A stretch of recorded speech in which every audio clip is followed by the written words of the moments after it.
Yeah, how are you? Good to see you. Long time no see. It's been a while. I am good. We are recording. Ready? Okay, we're recording.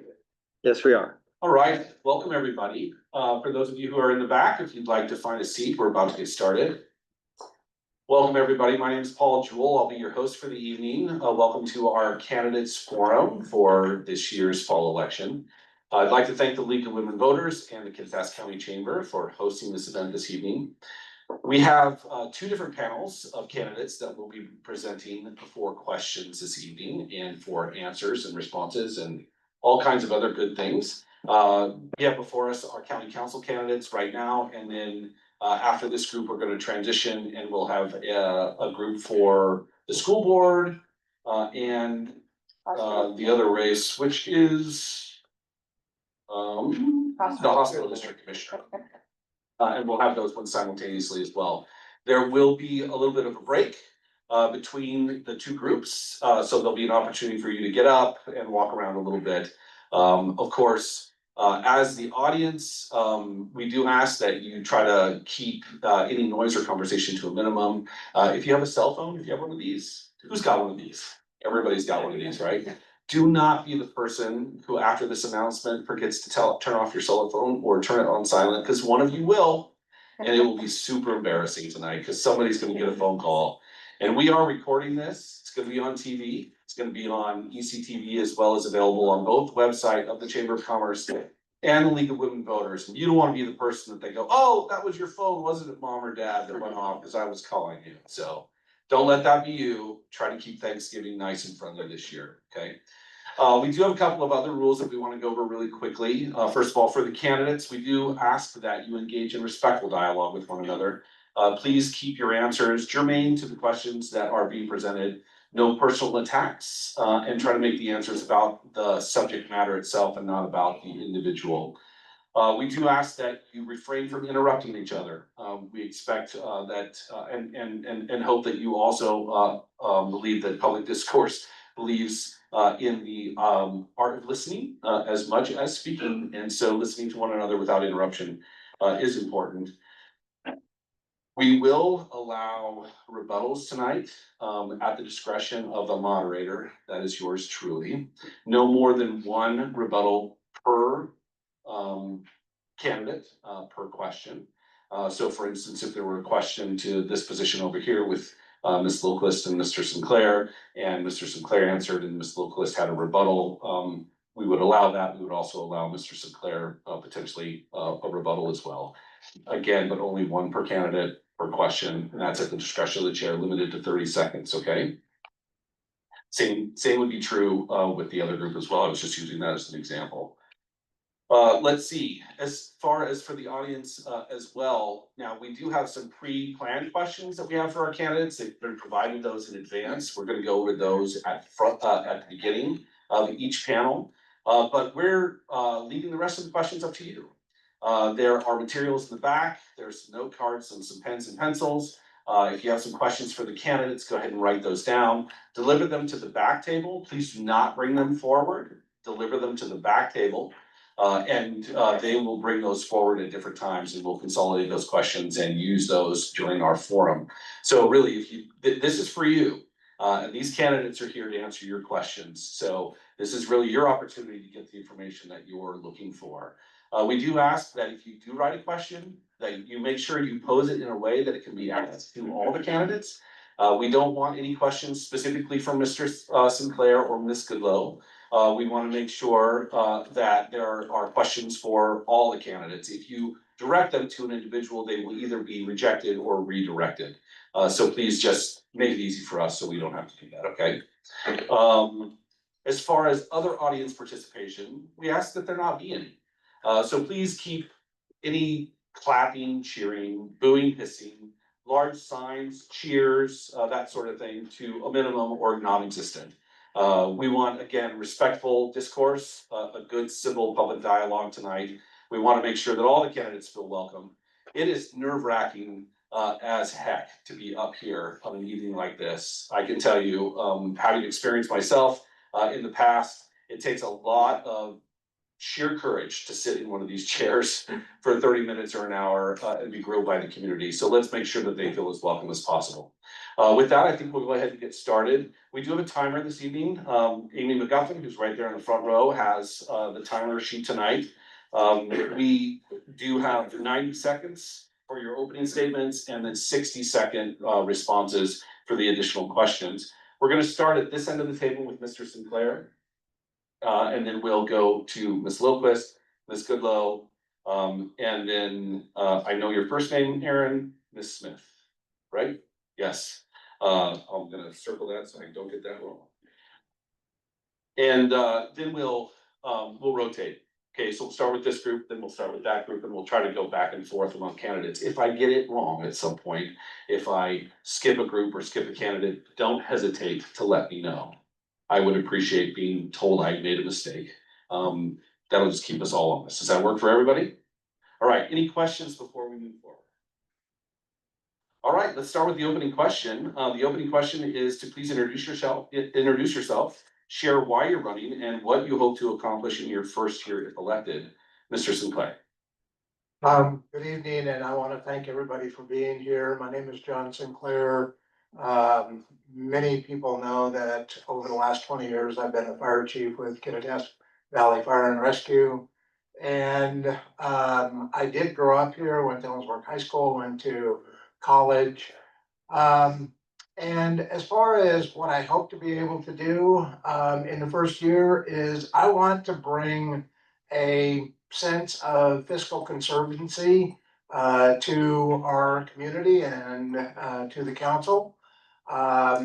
In my opinion, there are some decisions that have been reached here in the last couple of years that doesn't have to do with fiscal conservancy. We've got aging infrastructure that we should have had a plan all along for.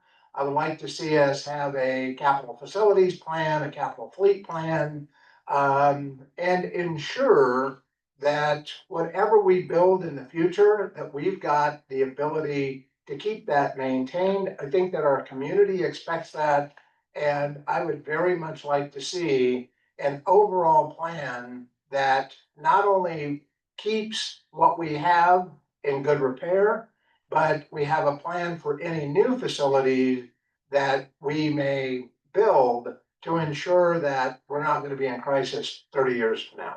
Thank you. Let's go ahead, Ms. Lillquist. Close do I need to be? So I want to start by thanking the Chamber and the League for organizing this event, and thank you in the audience for all attending tonight. And I'm going to admit that I'm going to look at my notes to make sure I'm hitting my points within the time allotted.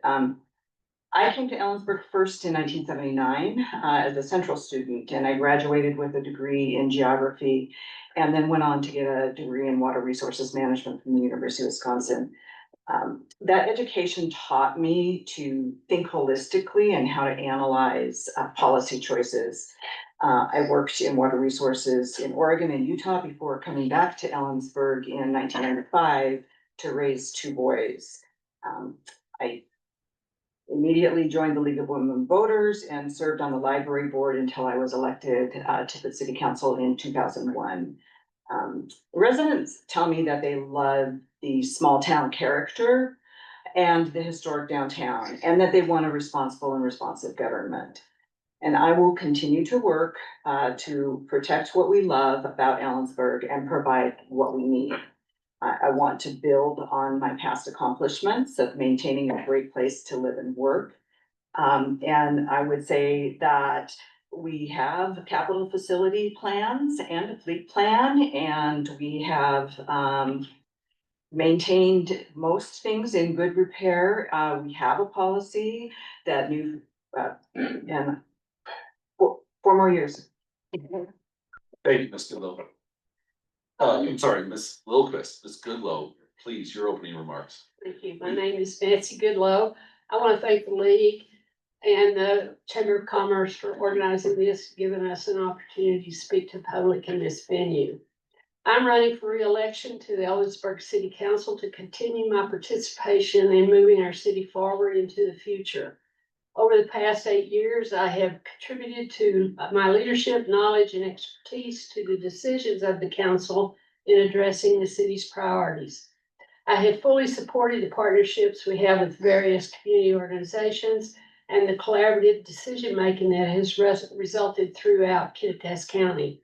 I'm excited about the opportunities we will have in the next 4 years to strengthen our infrastructure, implement our energy sustainability strategy, build our economic development capacity, and continue to find partners to build affordable housing.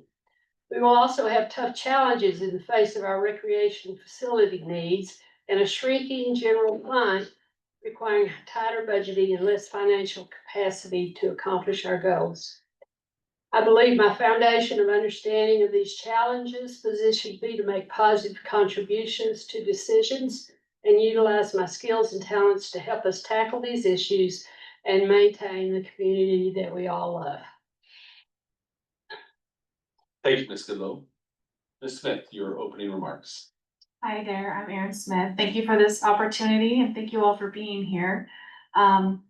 I'm running for city council because I feel like it's time for fresh council, someone who cares more about our roots and history, about our children, and someone with new eyes on topics. We also need better transparency and fiscal responsibility. Over the past few years, I've grown increasingly frustrated with the city's focus on generating additional revenue without meaningful discussion on reducing expenses and simply raising our taxes with a shiny bow on the ballot. Frivolously spending has got to stop, and we must be planning ahead for infrastructure and parks and maintenance. I know I'm a bit of the underdog here, but I'm confident in my ability to do a good job. This is an act of service, not a job for money, and the only thing driving me is my passion for my hometown and the potential it has. I saw someone recently write, Ellensburg isn't special. And that was a resident. And I think they're wrong. I'd like to prove it to them because I know we can be great.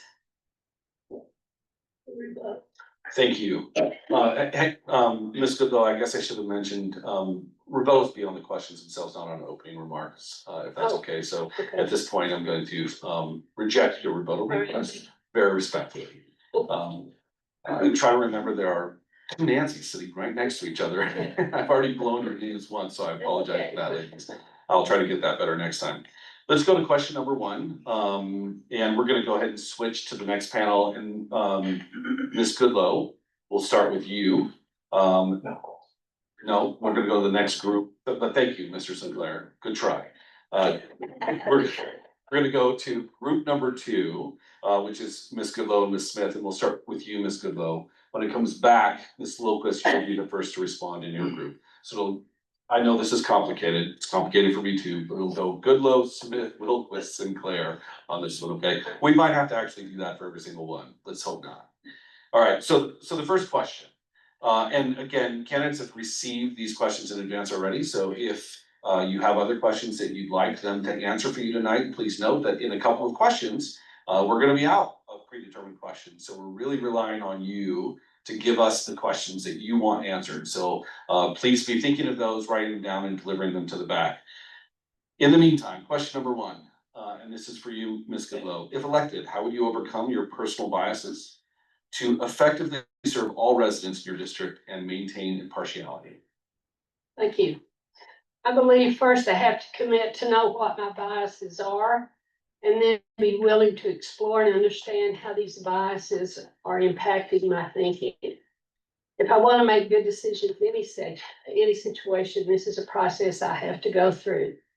With this knowledge and awareness, I can more easily set aside my personal biases and listen and hear other opinions and perspectives, and then use my own fact-finding process to add to my knowledge base about the decision. When I've done this, I have more objectivity and less partiality to weigh all the facts and information around the issue. I am able to find my truth in what I believe is in the best interest of the entire city. And as a council member, I can vote standing in that truth and know that I have voted for the best decision I could make for the city and its residents. Thank you, Ms. Goodloe. Ms. Smith. Thank you. I'm not doing this for any personal bias, maybe my love for traditional Ellensburg, the small country town. that I feel like is dying and losing its country flair. I do want to keep Ellensburg country. The rodeo is what brings most of our tourism, and that small country town look and feel is what makes us special and sets us apart from nearby cities. It's not just my bias though, because keeping it country is what I believe is best for Ellensburg.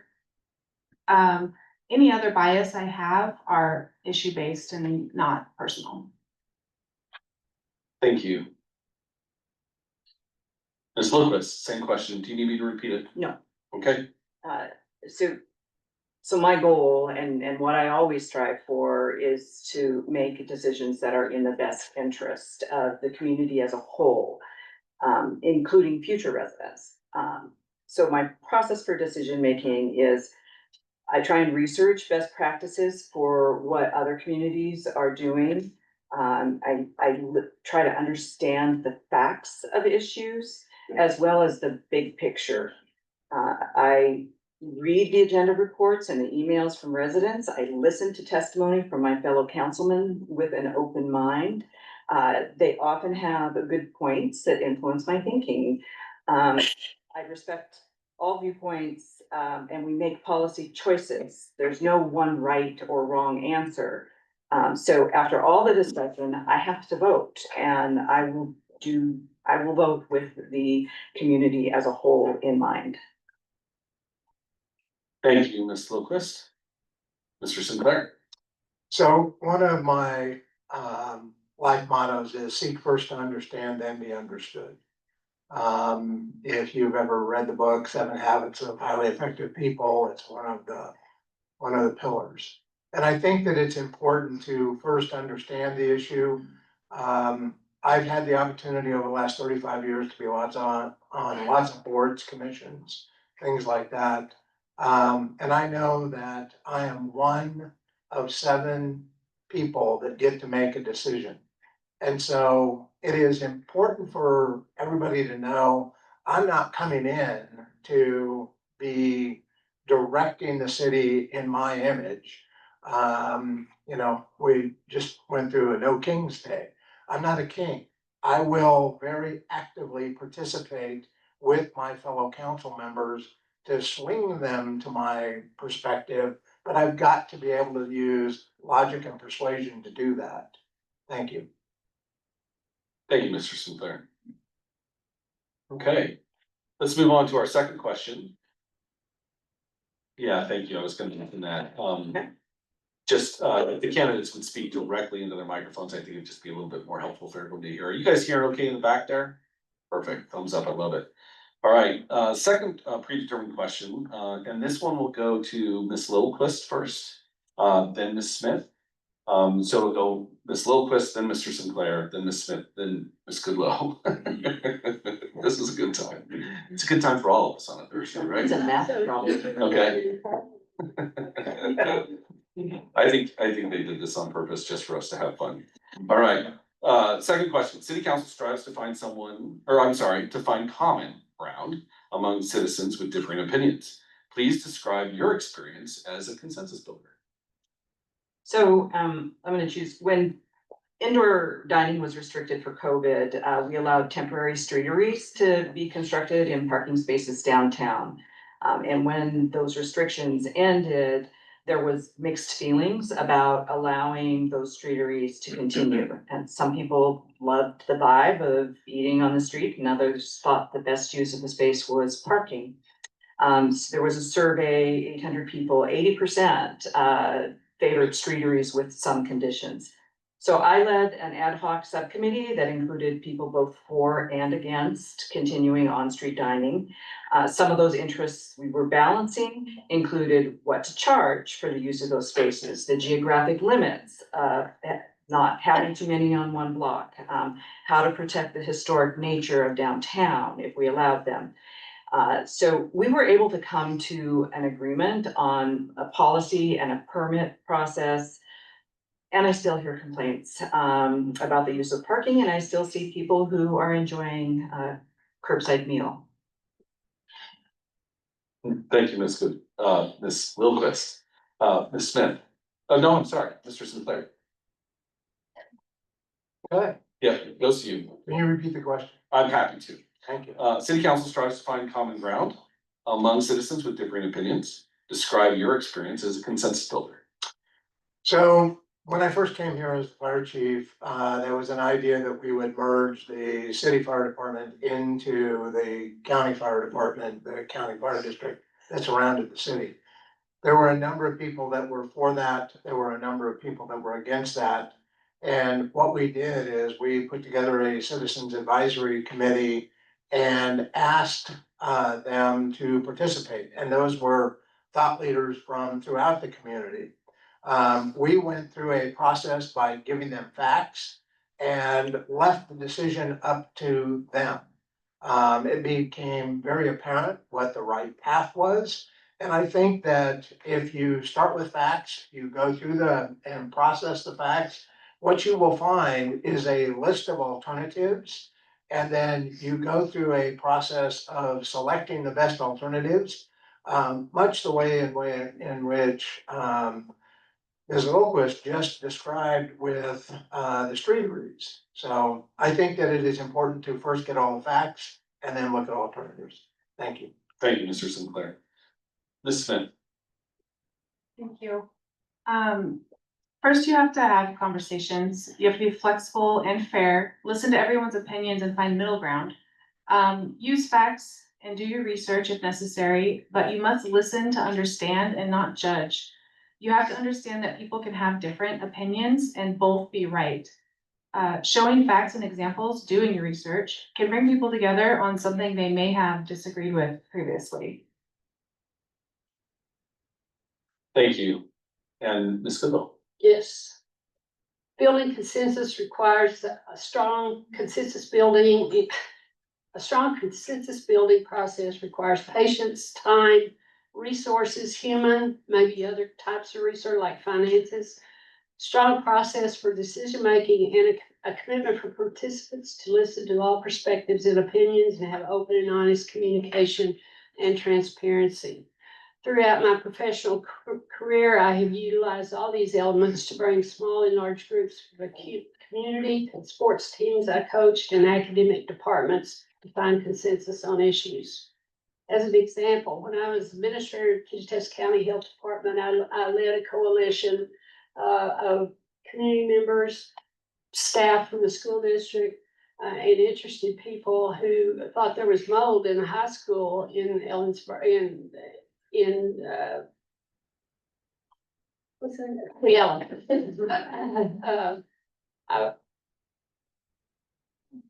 It was a successful effort, and I think Mr. Jewell could probably attest to that. I'm sure it's a very interesting story. Yeah. Ms. Goodloe. We all look forward to hearing it. All right, let's move on to our last prepared question. So that's your last warning for audience members. If you're interested in getting some questions for these candidates for us to read up here, for them to answer, please get that information or your questions, or both, preferably both, back to the back table, and they will filter those forward. We have come full circle, Mr. Sinclair. You are first again on this one, so hopefully that was a bit of a dry run through.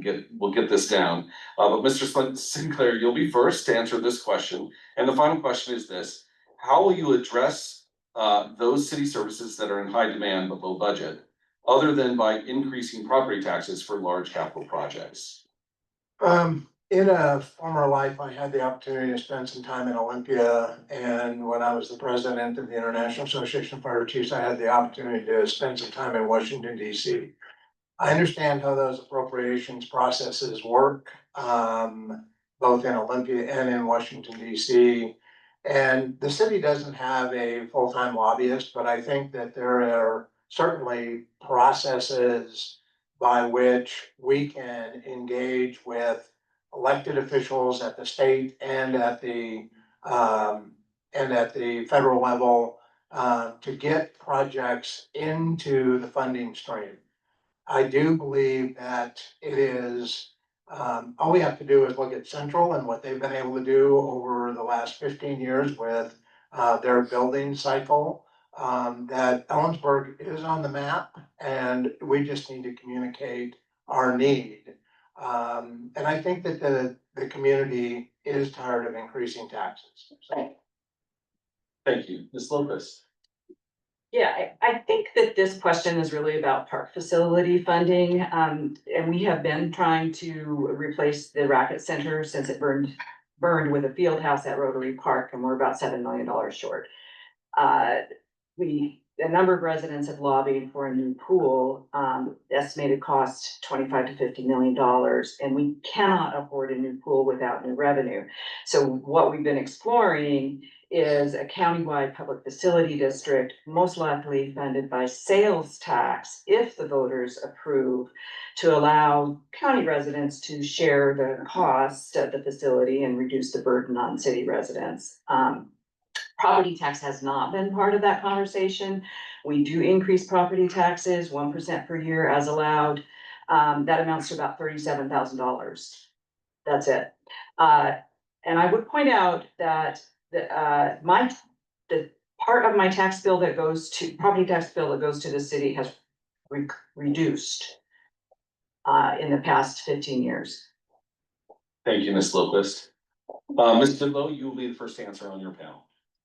Thank you. I believe, first of all, I believe it is appropriate to ask the residents of the city or county for financial support to build large facilities like a pool or the field house that is going to bring in, benefit everyone and bring revenue and economic development into this community.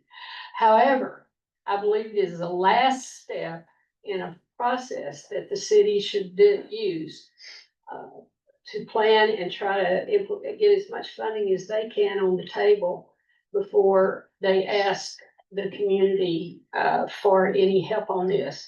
I believe the community should be involved in the process from the start, and the community should have some input on that. If it comes down to the situation that was described by Councilmember Lillquist, then the taxpayers have the ultimate decision to make. The city will not implement a tax to build a facility.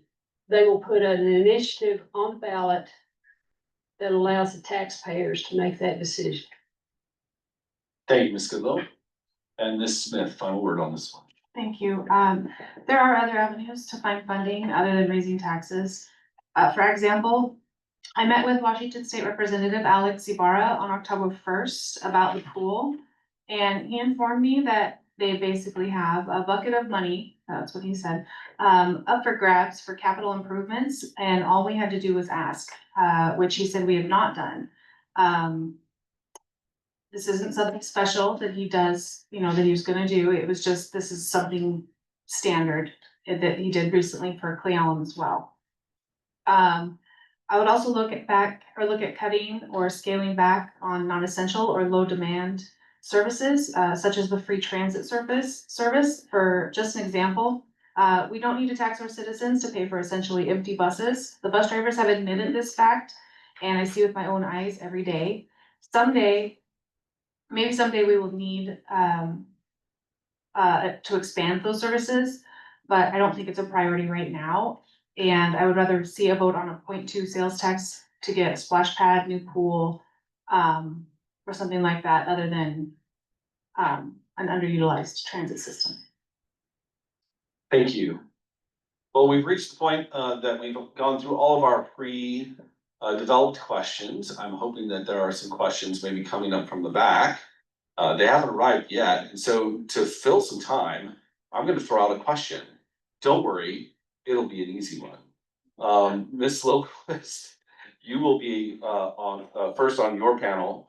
Ms. Smith, you'll be first on your panel. We're going to start with your panel, Ms. Smith, on this question. The Department of Ecology recently took unprecedented action in the Yakima River Basin, pertaining all surface water users, commercial, municipal, and domestic and otherwise, from diverting water from the Yakima River, I think about 2 or 3 weeks ago. To my knowledge, at least in my lifetime, this has never happened in the Yakima River Basin. It is considered kind of the worst case scenarios under the drought conditions. We're currently in a 3-year drought here in the Yakima River Basin. It's extremely dry. The city of Ellensburg utilizes groundwater and has surface water rights. How should the city of Ellensburg be planning for the future given the new normal we've just faced? Ms. Smith, you are first on this question.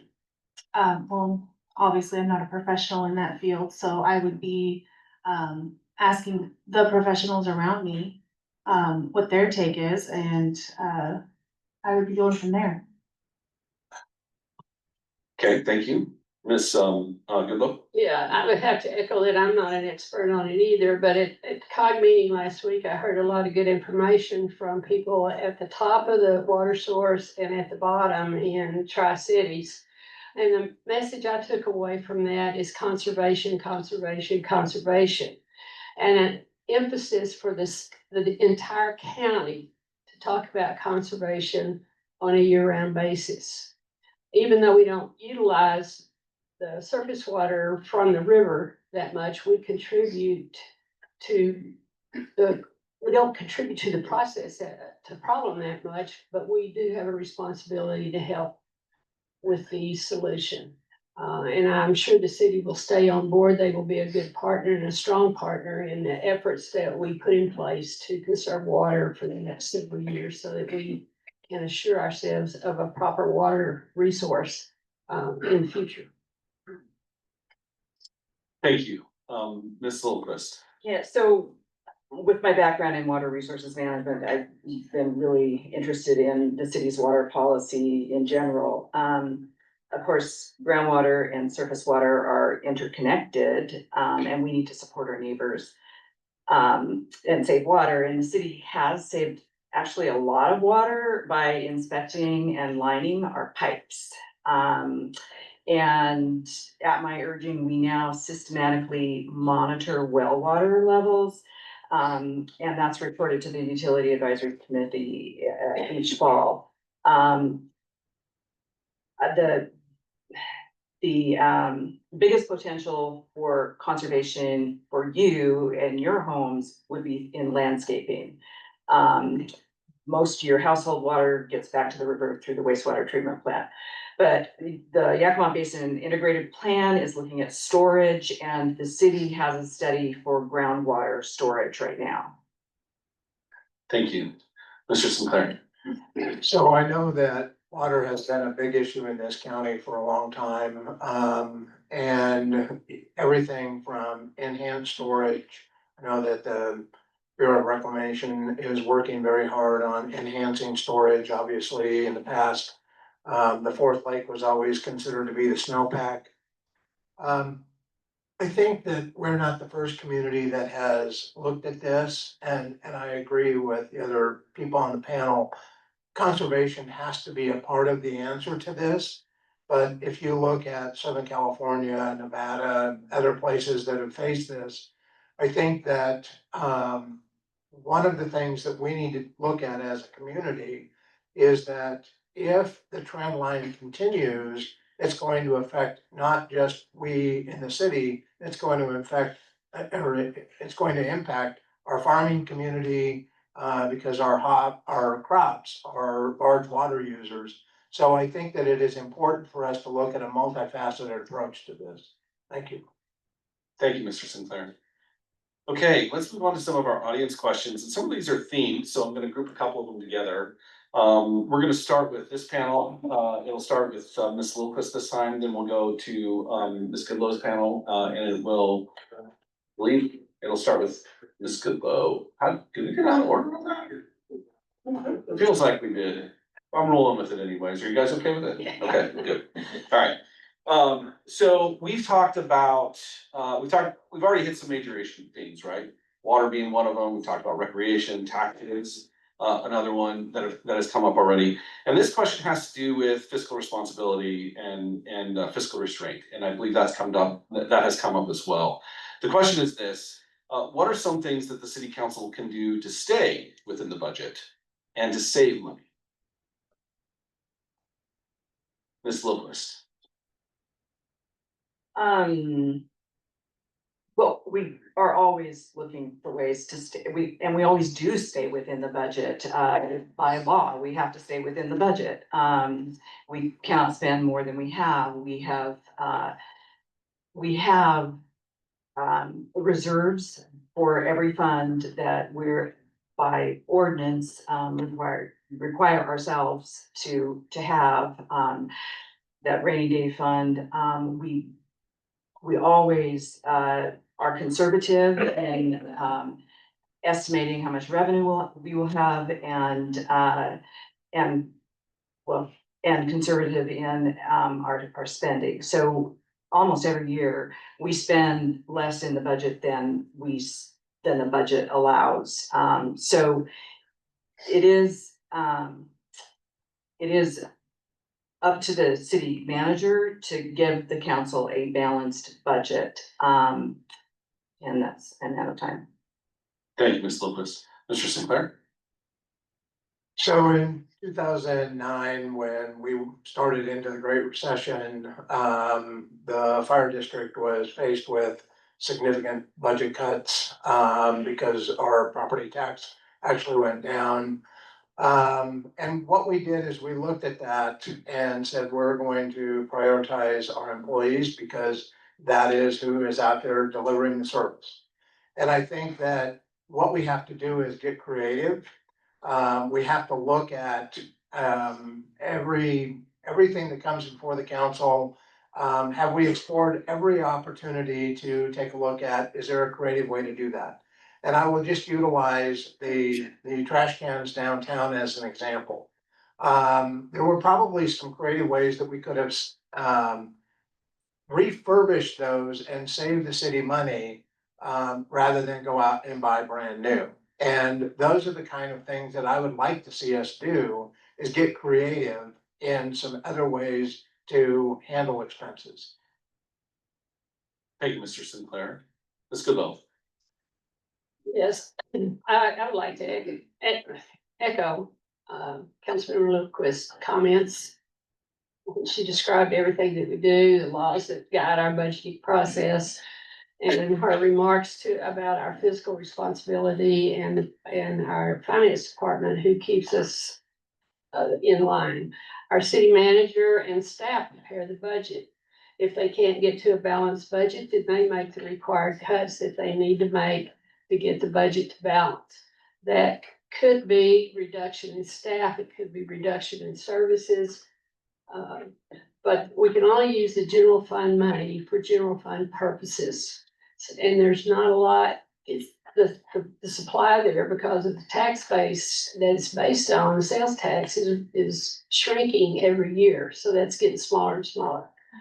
When it comes to other projects, we have special funds that are allowed and dedicated to certain financial things that we can do with them.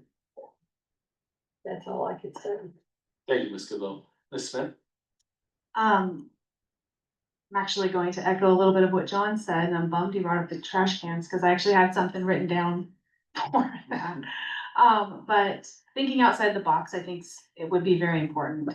As far as the trash cans, we have a high school and a university that have metalworking shops.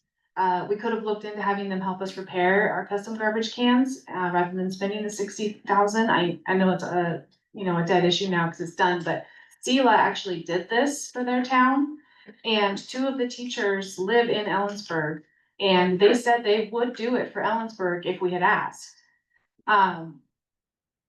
So just something like that, we would just be responsible for providing materials, but thinking outside the box like that, utilizing our community to help save money, people are happy to help. Thank you. I was gonna ask for a rebuttal, but you moved to panel. Yes, it's only within your own panel. Yeah. Thank you. I would also just respectfully remind candidates, I should have mentioned this at the beginning, we're not using titles this evening. We're only using Mr. and Miss just to make sure that everything's fair. Thank you, sorry. No problem. Let's switch a little bit. Let's stay along the lines of fiscal issues, but let's talk about infrastructure. There's a couple of questions here about infrastructure, mostly really about the age of our infrastructure here in Ellensburg. Ellensburg's not a spring chicken, as we know. I mean, it looks fresh and it looks new, but we have a lot of historic buildings and a lot of aging infrastructure in our community. What can we do to fiscally prepare to improve, enhance, replace, upgrade, etc., our utility and transportation systems? What should we be doing as a community to do that? We're gonna start with your panel. Ms. Smith, you'll go first. And then Mr. Sinclair, when we switch to your panel, you'll be the first to answer on this side. Ms. Smith, go ahead. You make me go first with a hard question.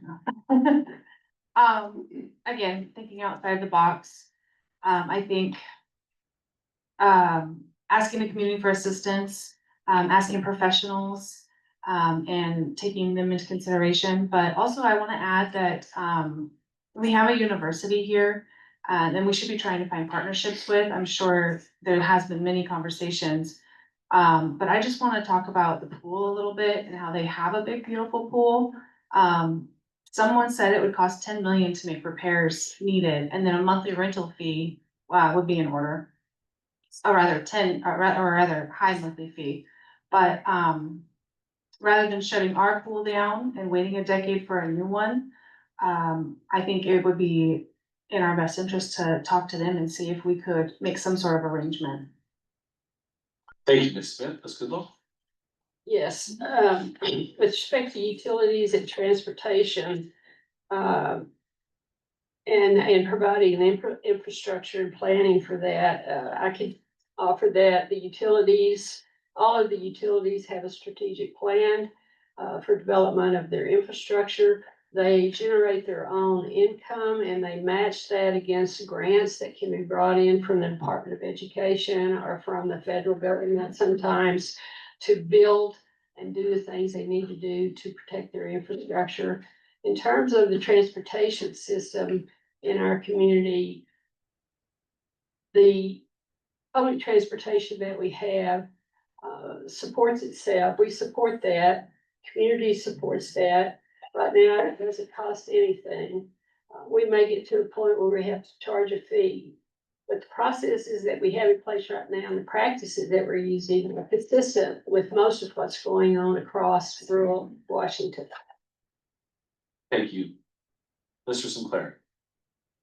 So this is an area where I actually want to commend the city council for their actions as it relates to our roads. You know, since I was a kid living here 67 years ago,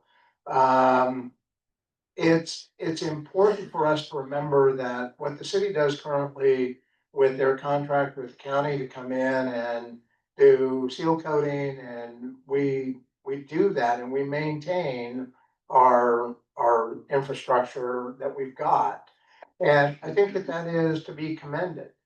I do believe that as we look at improvements to the overall system, we've got traffic impact fees, but I've heard some disturbing things as it relates to the Winco project and whether or not full impact fees are being spent on that or being charged to them. I think that as we look at growth and development, that growth and development needs to pay for the impact on our overall system. Thank you, Mr. Sinclair and Ms. Goodloe, or Lillquist, excuse me. Thanks. What I was gonna say before to the property tax issue, I analyzed my bill from 2010 to 2025. And like I said, for my house, the city part of my bill declined from $418 in 2010 to $361 in 2025. The fire portion of my bill went up 40% from 296 in 2010 to 411 in 2025. So we have policies in place. We've added a facility maintenance person because they were spending 80% of their time on the pool and library. We have created a general facilities fund so that we have money available to make repairs when things happen. We have a strategic priority to have dedicated park funding, and so we're looking for that. Thank you, Ms. Lillquist. We have time for one more audience question. And then we'll move on to your final statements. Questions have 60-second responses. Your final statements, you'll be allowed 90 seconds for your final remarks. This question will start with this panel. Ms. Lillquist, you'll be the first to answer, then we'll move to the next panel, and Ms. Goodloe, you'll be the first to answer. So we'll go Lillquist, Sinclair, Goodloe, and Smith. I do think it might benefit. There is a perception among some county residents, or I'm sorry, city residents, that serious crime is creeping up in Ellensburg. How do you think the city council should be addressing the issue? Well, according to the police chief at a few meetings ago, he provided a 2024 crime report. The crime rate overall has decreased to the lowest level since they started collecting data. An 11% decrease from 2023, 28% from 2022 to 2024. So I'm not sure why that perception exists, but juvenile crime arrests decreased. The Ellensburg Police has some great programs that handle the care with the schools. They have a gang focus to including graffiti abatement. They have this evidence-based policing strategy to focus on deterrence with community engagement, and they have a program to contact high-density residential, high call volume to work with them to reduce it. Thank you, Mr. Sinclair. Yeah, so I had the opportunity to speak to the detective that's in charge of the gang issue here a couple weeks ago. And I also said that I would correct a piece of information from the CWU debate. And that is that I had been told that juvenile crime was up, and when in fact juvenile crime is down. I think what is shocking to us as a community is that there are multiple examples of violent crime that we're not used to in this community.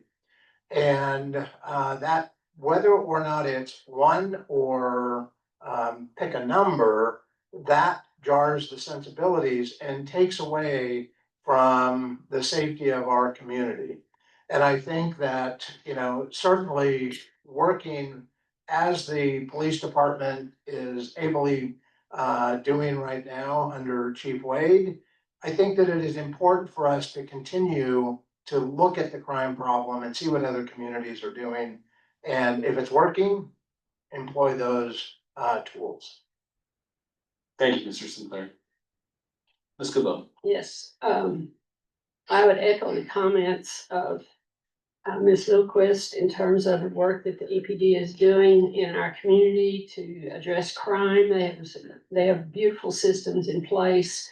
And I think now that we've had those systems in place for the last 4 years, we see what it can do for our community. So crime is down across the board, not just juvenile crime. And that's an important thing. I agree with Mr. Sinclair's observations about our sensibilities and how they get impacted when we have a serious crime occur. We have a great EPD. We have wonderful creative thinking that happens with that. They've hired a statistician to help with that, and then some of the programs they've developed are great. I think City Council has to support the EPD and all the things that they are trying to do because it's making a difference in our community. Thank you, Ms. Goodloe. Ms. Smith. I actually met with Officer Alviar and Captain Lee, and to reiterate, they both agreed that crime rate is down in both adults and in the youth. We asked them I asked them, what do you think would be the biggest benefit for the community? And they explained that there's not enough mentorships or counseling for not only the youth, but their parents, because a lot of parents just really need help they don't know. He said that there's one through CWU, but it's referral based, and we need something with open doors. I also think starting a program of some sort to fund low-income households with sports parks for sports programs to get these kids the gear they need, the transportation they need to keep them off the streets and get them to be a part of something, because that's what the kids really need. Otherwise, they're getting in trouble. Okay, thank you. Well, that completes our questions portion for this panel, or for both panels, I guess. We'll now move into our closing statements. Ms. Smith, we're going to start with you. Then we'll go to Ms. Goodloe. From there, we'll go to Mr. Sinclair, and we'll finish with Ms. Lillquist. Ms. Smith, you have 90 seconds. Okay.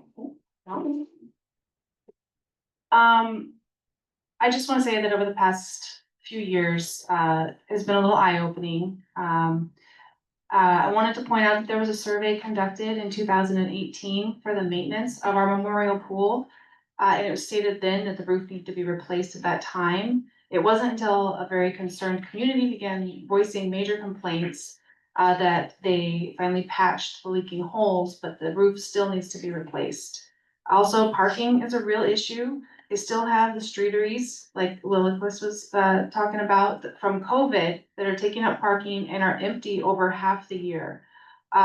They're also building affordable housing over a parking lot downtown and are not adding additional parking, from what I could tell, for the potential new residents. They removed valuable parking as well and put Unity Park there. There's also those beautiful new pavers along University Way that cost a fortune, but gets very little foot traffic. Meanwhile, we have annex neighborhoods completely without sidewalks and other neighborhoods with crumbling streets and sidewalks. 7th Avenue has bike lanes that were put in that are not popular with most of the community. And I've never seen a cyclist actually use them. Not that they don't, but I haven't seen it. I just want to say that we're not Issaquah. Some things don't make sense here, and we need to get away from the one-size-fits-all mentality and do things that make sense for Ellensburg. Thank you. Thank you. Ms. Goodloe.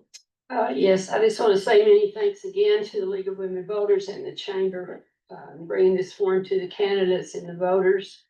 And many thanks to everybody who came tonight, and those of you who submitted questions, we appreciate this. We live in a wonderful community with residents who love the community and want to help make it better. I share your goals and concerns, and I believe I am well positioned to address these goals and concerns and make a positive contribution to the city in the next 4 years. I do not believe the city council is bought into a one-size-fits-everything. We have a creative staff, we have creative leadership, and we have creative thinking on our council. And we make good decisions for this community. Not necessarily decisions that everybody believes in or that everybody supports. But given the information we have, the tools we have, the resources we have, we do a good job to take care of this community. Thank you. Mr. Sinclair, I believe you're next. I too want to thank the League of Women Voters and the Chamber and really all of you. My guess is that many of you have already voted because you're here and so you're interested in local civics. As I entered into this, having held a position for 20 years of leadership in this community, I was surprised at the people in our community that are keyboard warriors that want to defame people that are running for office. And so one of the things that I want to use the last couple of seconds in is to explain to you what I'm not. I'm not hateful. I've been accused of that. One of the things that I did is I worked with all of these fine people up here to put together a statement that is against violence and against toxicity. And no matter who you vote for, I think that we need to take the toxicity out of our politics. And that means some of the keyboard warriors need to ratchet things down because we're all going to be community members when we're done with this. You know, as I was explaining to Ms. Lillquist here just a few minutes ago, 11 days from now, and we're going to be done. And I got the stop sign, so. Thank you, Mr. Sinclair. Ms. Lillquist. I want to thank Mr. Sinclair for running a good campaign and keeping it positive and not Well, like some people do, Greg put me through the mud. But I am proud of my accomplishments in my tenure on city council. We built a welcoming downtown park with a neighborhood park on North Alder. We have many new park features, Rotary Park, a sports field, playground, dog park, mountain biking, skills course, and disc golf. We reduced flooding in a number of neighborhoods, freeing some of that land for industrial development. We've established reliable free transit system, and I would encourage you to vote yes on Proposition 1. We have built miles of new multi-use trails. We've helped neighbors afford homes, adding 61 new rent-restricted options with 120 more coming. We've preserved our historic character, protecting Morgan Middle School, the Geddes Building, and Washington School. Our population has grown by 25% without significant traffic congestion. We have set the stage for greater economic prosperity. We've established the Ellensburg Creative District. We've weathered economics ups and downs without layoffs or significant reductions to city services.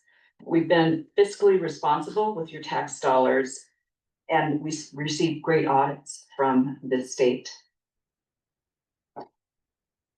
Thank you, Ms. Lillquist. All right, well, that concludes our forum for this particular panel for the city council positions.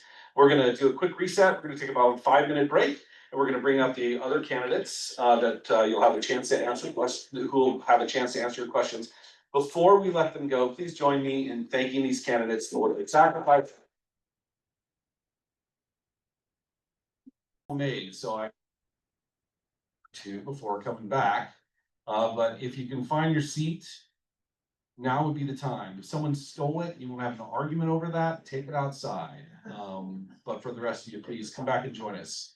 We'd love to have you sit for the next round of discussion.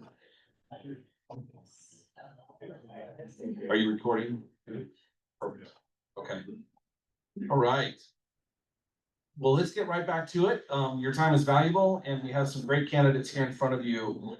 This is our second portion, I guess, of the forum this evening. We have 2 different groups that we're going to be talking with between now and 8 o'clock. We have our Ellensburg School District position.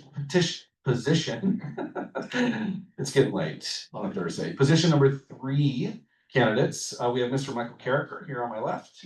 And next to him, we have Miss Cynthia Coe. And then we have our hospital district commissioner candidates. That's hospital district 1 commissioners. And that is Mr. Terry Clark, who's sitting kind of in the middle there, and Mr. Dan Arnold on the end. We're gonna allow, just like for our last panel discussion, we're gonna allow 90 seconds for your opening statements. We'll start here with Mr. Karraker. Mr. Karraker, you'll go first, and Ms. Coe on your panel, then Mr. Clark will start with you. And then go Mr. Clark, and then Mr. Arnold. And then when we start the questions, we'll switch those, and I will try to get it right. I blew it the last time on more than one occasion. But we'll try to keep up with that rotation as much as possible. Did you have a question, Mr. Clark? Do I have any questions? Yes, it looked like you had a question. I have a lot of things I can tell people about, but I don't have any questions. Perfect. I mean, the only thing, can I say something now? Well, not yet. We're gonna move on to openings. Is it something that, is it part of your opening statement, sir? Well, I was just, I was gonna talk to some people about, tonight, they had a meeting. Well, we'll go ahead and allow that to be part of your opening statement. We're gonna start with this side of the table first, okay? All right. Now, for members of the audience, again, we do have some predetermined questions that we've sent out to these candidates. They got that information ahead of time, so they've had plenty of time to consider those questions. Those are the easy questions. You're gonna give us the hard questions, okay? So we encourage you, some of you have already done this, which is super helpful, but we encourage you to go back. There's some cards, some notes, these things we write with back there at the table where you can actually write down some questions that you'd like to ask the candidates. Those will come forward to me, and we'll make those part of our forum this evening. This is really an opportunity for you to hear from these candidates. These candidates are looking for the privilege of serving our community in different roles, and it's a great chance for you to ask the penetrating, difficult questions that you'd like to see them answer this evening. So don't be shy. Please make sure that you get those filled out. And again, some of the rules around that are just make sure that you ask a question that can be answered to all the that can be asked, excuse me, to all the candidates of a particular panel. And this one's a little different because we have the school district members and we have the hospital district commissioner folks. So obviously we don't expect you to ask one question to all four of them. So please tell us which panel you want to direct it to, but it needs to be asked to both candidates of that panel, okay? All right, let's go ahead and start with our 90-second opening statements. We'll start again with you, Mr. Karraker. All right. First and foremost, I'd like to thank the Kittitas County Chamber of Commerce and League of Women Voters for bringing this forum together. I'll start off. My name is Michael Karraker. I'm an only child. I'm a single mother who was raised on a waitress salary. Early on, I knew the importance of a quality public education, that education is a great equalizer. I know the difficulties of having grown up on welfare in and around the native reservation and what it's like to go to school with different colored free lunch passes.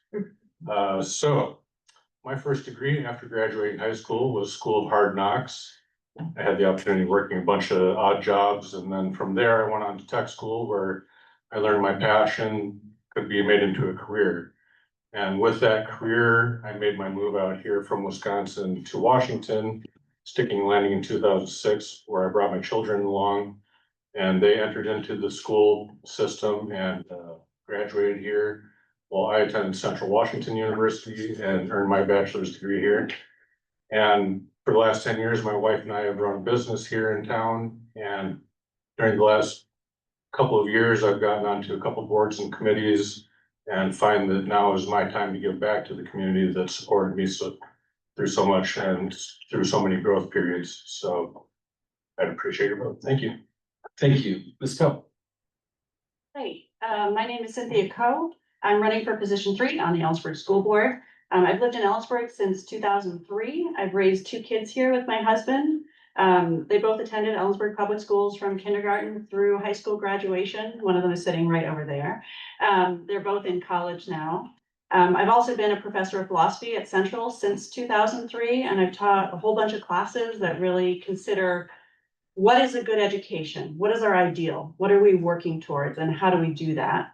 And I think all the time about how to teach. So both as a parent and as an educator, I've been really focused on what our schools do, what they should do, and how to close the gap between where we are and where we should be. I was appointed to fill a vacant position on the school board in February of 2023. I was then reelected to fill out that partial term in November of 2023.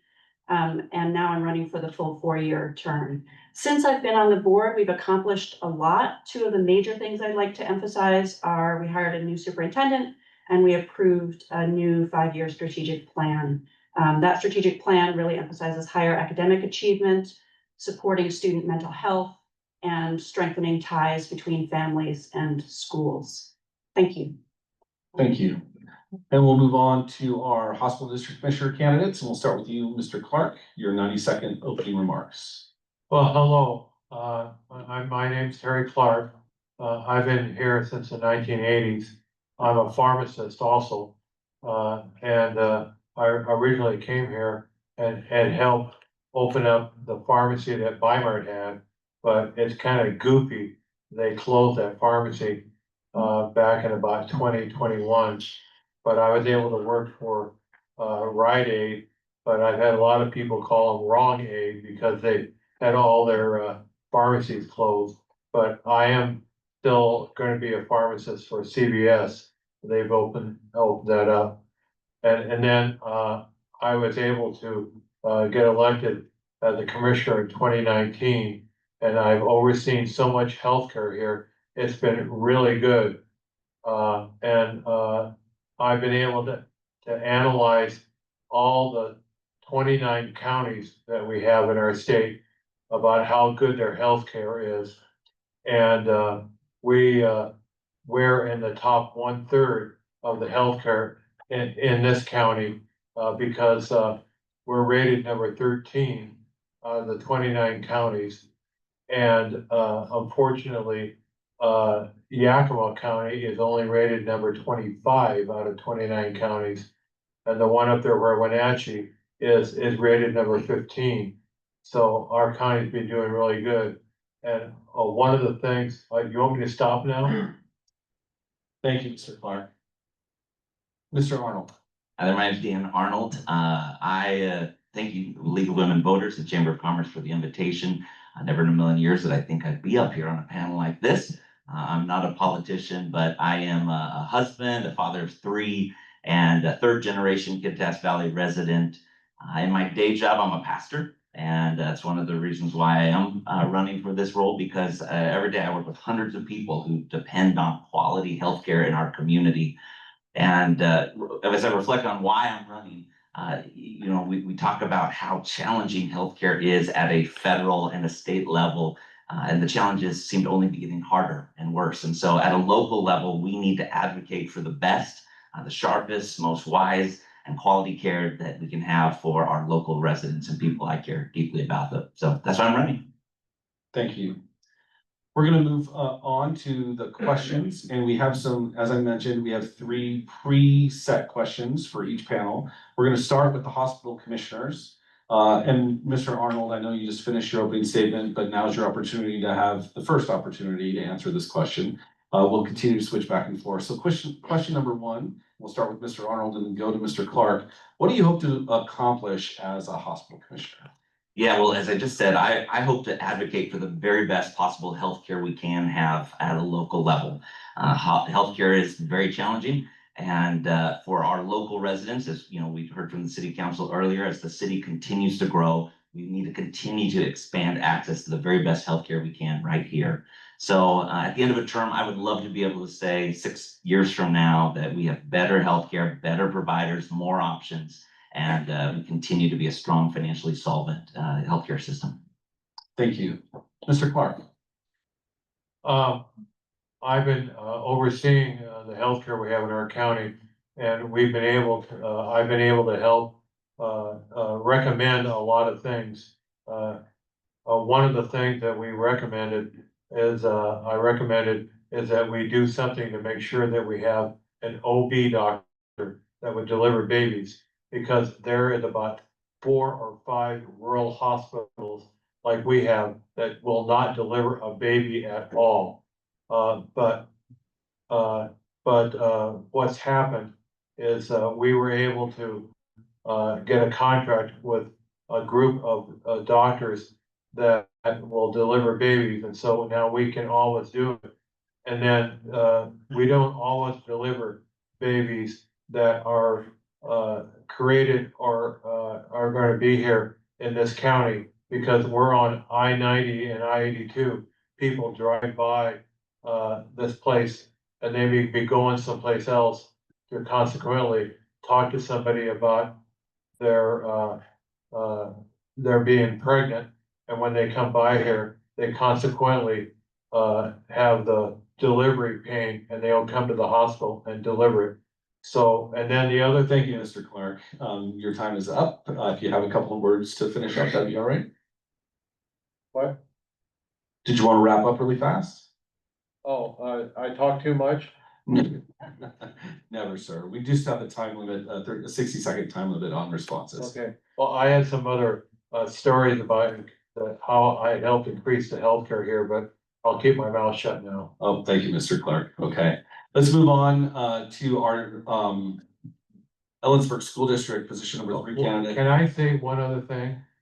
Since I'm a pharmacist and I'm a Pharm D, that's what they created when you graduated from a pharmacy school. And the D stands for doctor. So I'm a pharmacy doctor. And some of the doctors here in the county always laugh at me and say, "Oh, I'll call you Dr. Clark, not Mr. Clark." Well, thank you, Mr. Clark. I appreciate that. Let's move back over to our Ellensburg School District panel with your first question of the night. Ms. Coe, this will be your opportunity to answer first, and then we'll move over to Mr. Karraker. Again, 60 seconds. And I just remind candidates respectfully that the timer's in front of you. You will get a 30-second warning with the flag. And then when the stop comes up, you don't necessarily have to cut yourself off like that, but if you could wrap up really quickly, I think that's the most respectful thing that you can do for other candidates. So let's go to your first question for Ellensburg School District position number 3. If elected, what will your priorities be and how will you judge your success? So my goal for this next term is really to live out the 5-year strategic plan that we put in place to make sure that every single student feels safe, valued, intellectually challenged, no matter what their background, what language they speak at home, what their interests, needs, and abilities are, and what their future goals are. The whole point of the school district is to educate students, every single student, and the strategic plan really emphasizes equity. That is, every student needs the support and resources they need to learn, or we will provide them with that. There's also an emphasis on literacy and numeracy in the early grades, on student well-being, that is mental health, and then future-ready graduates. Are we preparing students to do whatever they want to do after graduation? So the measures that are built into the strategic plan are the measures that I'll use to judge my own success. Thank you. Mr. Karraker. I believe our schools should prepare students not just for college, but for life.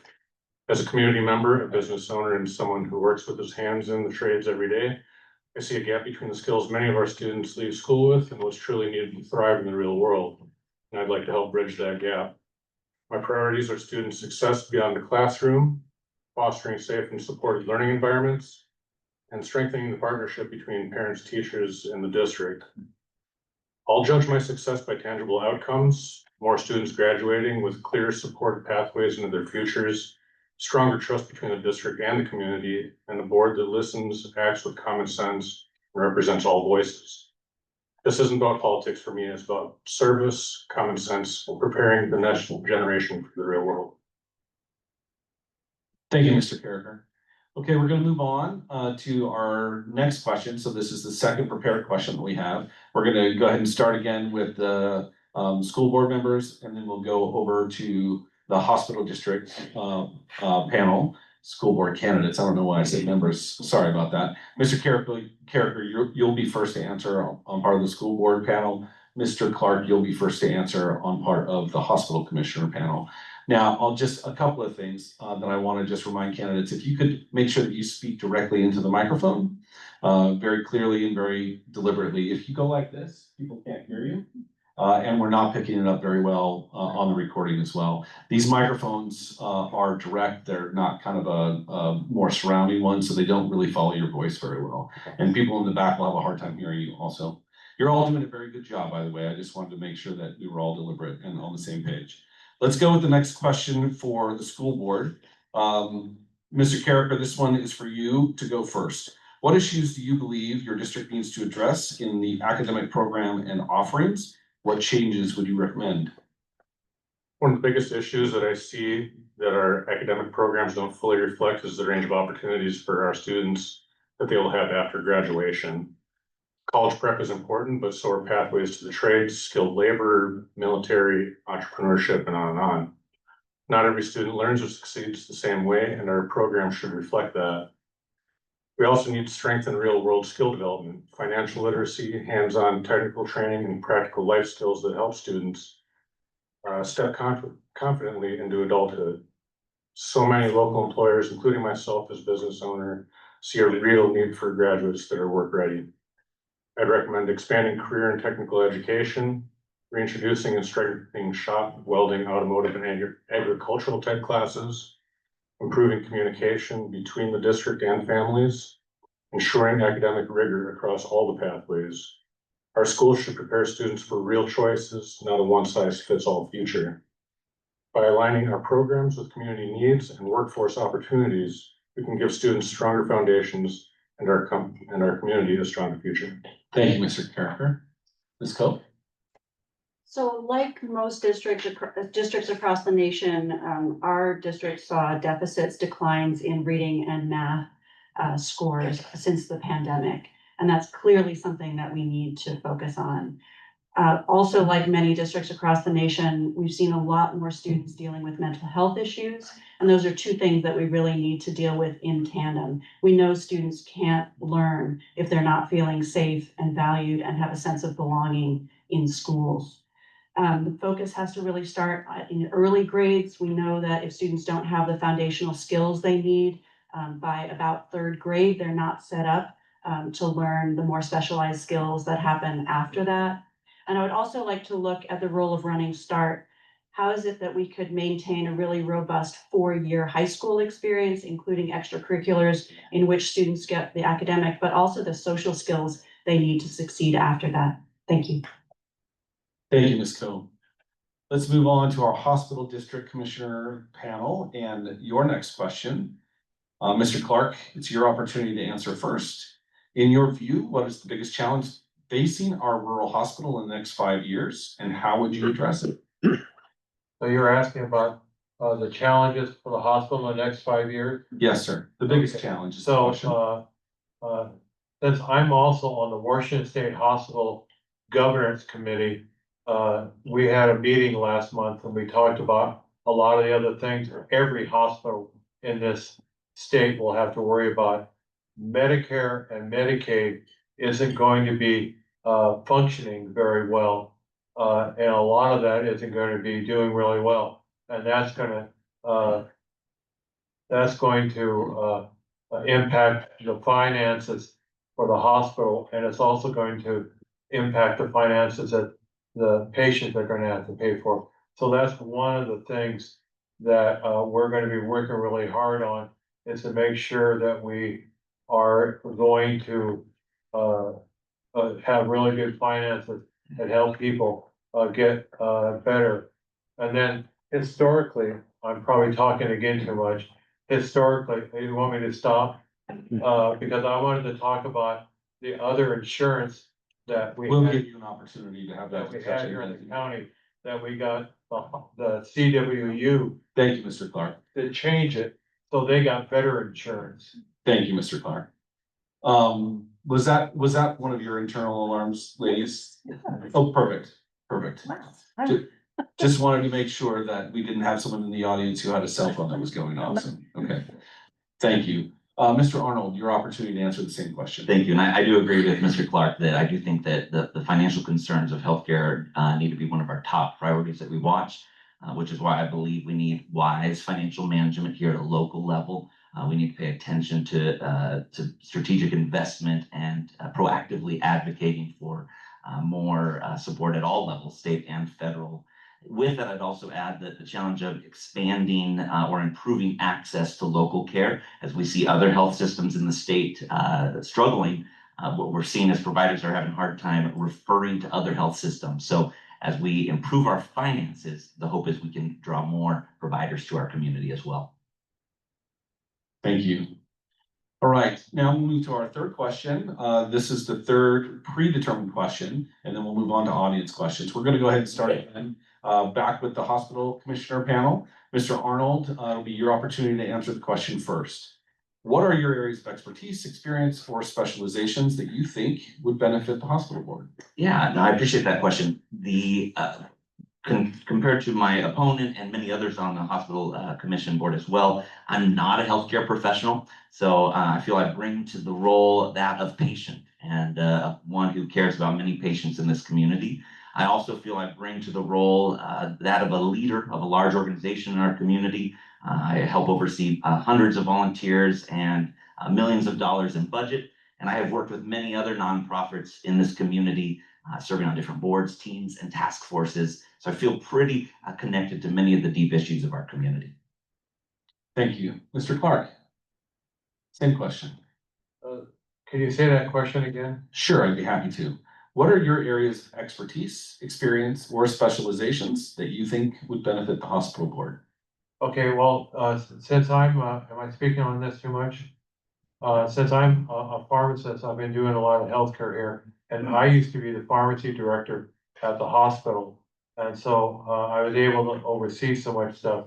And but they had a goofy CEO back in 2010, and he got rid of 6 directors in the hospital because he wanted his friends to come over here. And unfortunately, I was one of those, but I still worked as a pharmacist and I'm supposed to talk for 30 seconds more. But that's the thing, I've been taking care of so much healthcare, and I've been also a volunteer. I was on the hospice committee that was here in the county and oversaw hospice. And I'm also on the public health committee right now that I oversee what all the public health wants to do too. And I make sure that all that public health things are taken care of, but I'm gonna stop. Thank you, Mr. Clark. I hope what I said was a victory for you all. All right, and finally, our final prepared question for the Ellensburg School District panel. Ms. Coe, I think it's your turn to answer first, if I'm not mistaken. This is a two-part question. If you need me to repeat any part, let me know. What are your areas of concern regarding student achievement in your district, and how do you prepare them to be good citizens? And then the second part of the question would be, do you have specific suggestions for improvement? Yeah, so it's really difficult for a philosopher to answer that question in 60 seconds about what it means to be a good citizen. There's a lot that comes to mind: critical thinking, moral reasoning, dealing with different perspectives. I guess I would begin by saying we really need foundational skills in the early grades and build toward, in history, in science, in English, in all sorts of disciplines. How is it that students can think for themselves? Not accept a whole bunch of language and beliefs that other people have come up with, but how can they think for themselves and contribute to their community? That's my main concern about how to prepare them to be good citizens. Specific suggestions for improvement: I really feel like the strategic plan we've put together contains those goals and contains specific measures that will get us there. The school district is already forming committees and talking to teachers that are changing student experience in the classroom on these specific priorities. And so I want to support that in my next term. Thank you. Mr. Karraker, same question. Do you need me to repeat it? No, thank you. One of my biggest concerns about student achievement is that success is too often measured by just test scores alone. While academic achievement is important, we also need to ask, are students truly prepared for the real world? Do they have the critical thinking skills, personal responsibility, and the work ethic needed to be successful adults and contributing members of their community? We need to focus on the whole student, not just their grades, but the character, resilience, and real world readiness. That means building strong foundations in reading, writing, math, and the sciences, but also teaching practical life skills, problem solving, and accountability. Preparing good students to be good citizens.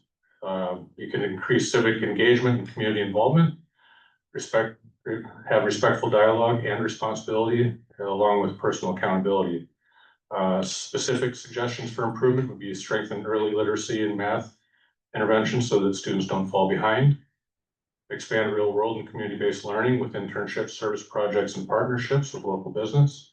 And encourage programs that build soft skills like communication, teamwork, and leadership. Academic success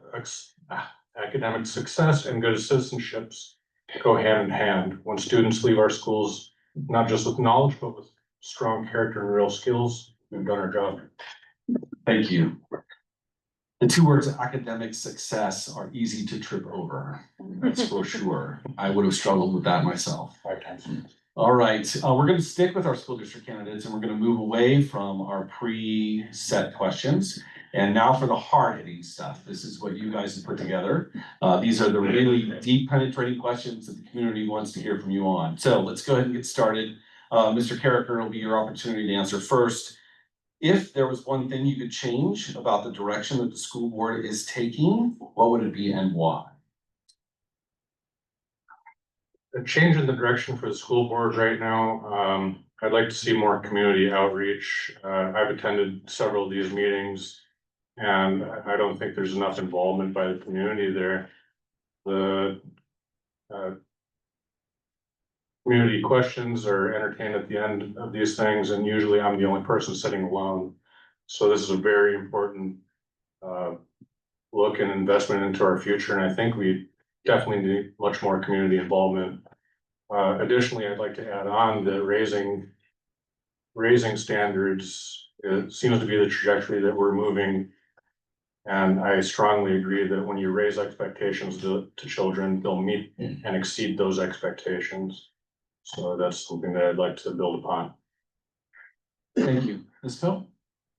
I agree with my opponent. I really feel like there are a lot of school board meetings where we're sitting there as a board with administrative staff and there isn't a whole lot of community involvement. And I think not everybody wants to spend a Wednesday night at a school board meeting. So finding ways that we could go out into the community. Kathy Day and I, who's a fellow school board member, have been attending occasional farmers markets for the last couple of years, just hanging out in the summer and saying, hey, come talk to us if you have a question or a concern or a thought. And we're thinking about other venues in which we could get out into the community, and especially hearing from families, students, community members who maybe we don't hear from as much, right, are sort of marginalized in our community. So we're thinking about how to get more involvement in that regard. And some of that means talking about education in ways that's less bureaucratized, like all of the acronyms and the things that make it less accessible for people to talk about. We know that students, that families, that community members have concerns that we need to listen to. So we will attempt to do that. Thank you. Okay, we're gonna move to the hospital district. I'm getting several questions here about finances, taxes, and levies. So I'm gonna try to combine this into maybe an all-encompassing question. Mr. Clark, it's your opportunity to answer first. Okay, you want to know just about the levy? No, I'm gonna ask the question, and then ask you to respond to it. Is that okay, sir? Okay, go Okay. ahead, ask the question. Thank you. So the hospital has an annual budget. It's supported by various different things, including, payments for fees as well as taxes. Is the current budget adequate? If it is not, what would you do to change it, either positively or negatively? That's the first part. The second part of the question is, what percentage of the budget is uncompensated, and how would you mitigate that? The budget that the hospital has been doing pretty well. But one of the budget issues that we've been having is some of the doctors have been moving someplace else. And that's one reason why back in the primary election, we asked to have a levy passed so we can increase a little bit more money that we can pay the doctors and try to keep them here. Plus, we've also added a lot of doctors. Since I'm a commissioner for the hospital district, I need to talk for only 30 seconds longer. I've had a lot of people ask me about other doctors here, and I recommended that we get a cardiologist. We have one now. We have a neurologist now, and we have a couple other doctors. But last month at our meeting, I had been talking to the other commissioners and the CEO that we would get a urologist, and we voted to do that. And we're gonna have a urologist here, so people don't have to travel to another place to be the urologist. But our finance is been doing really well. And I guess I talked about too many pennies, that's why you want me to stop. Thank you, Mr. Clark. Mr. Arnold? Can you repeat the question, Mr. Jewell? I made it up. I could tell. But I'm gonna do my best. That's all right. So the school board has a budget. The hospital. I'm sorry. That's okay. That's why I'm here to keep you accountable. I know, I was already moving on to the school board's questions. I was preparing for the next panel, Mr. Arnold. It's all right, Mr. You embarrassed me in front of everyone. Oh, you're welcome. It's okay, I'll be fine. The hospital budget itself is supported by many different things, including fees for service as well as taxes. Is it adequate? Is it or not, in your opinion, and what would you do to address that one way or the other? And secondly, a certain portion of the hospital's budget is uncompensated, right? It's services that don't get paid for. What strategies would you utilize to mitigate that? And after all that hard work, I will be the first to confess I don't know all the nuance of the hospital budget. I have been doing my best to try to verse myself on the different challenges that I've seen. So I don't feel I have a great answer to that question. But again, that's one of my concerns, is that we pay close attention to those finances moving forward. So, yeah. Okay. All right. Let's go ahead and come back over to the school district position. And I think I think it's your opportunity, Ms. Coe. Okay, Ms. Coe, it's your opportunity to answer the question first. It appears that we have a Department of Natural Resources fan in the audience, and they specifically want to know about your support for timber sales and how commercial timber harvest helps to fund schools and school construction. I'm stumped. I'm not sure I can answer that question. Not even intended, just happens naturally off the top of my head. Yeah, I'm not sure I can answer that question. I feel like I need to go back and do research onto how timber sales fund the school budget. Sorry. Okay, Mr. Karraker? Well, as someone who dabbles in timber sports, I think it's an excellent question. Anything to offset costs and bring revenue while taking care of our natural resources would be a fine idea. While I'm not well versed on the application, how that works here, it's something I definitely love to look into and see better how it operates, but it sounds like a winning combination to me, taking care of something that's one of our greatest resources with our forests, and hopefully with selective cutting, taking care of those forests and also giving back to the education system. So I think it sounds like a win-win-win. Okay, thank you. All right, let's move back to our hospital district commissioner panel with our next question. Mr. Arnold, I believe it's your opportunity to answer first, and then your opportunity will be after Mr. Clark.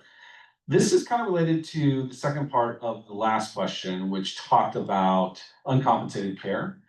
Suppose a patient, this is a hypothetical that someone in the audience has posed. Suppose a patient has an urgent need for immediate care but cannot pay. Do you believe that the hospital has a moral obligation to treat that person?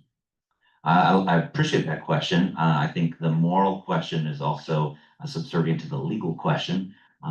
Again, not an expert on the legal side, but it is my understanding that part of our critical access hospital is required to serve those particular patients. So on the moral side, speaking personally, outside of knowing all the legal implications, I would love to be a part of a hospital that continues to serve all who come into its doors. Thank you, Mr. Arnold. Mr. Clark.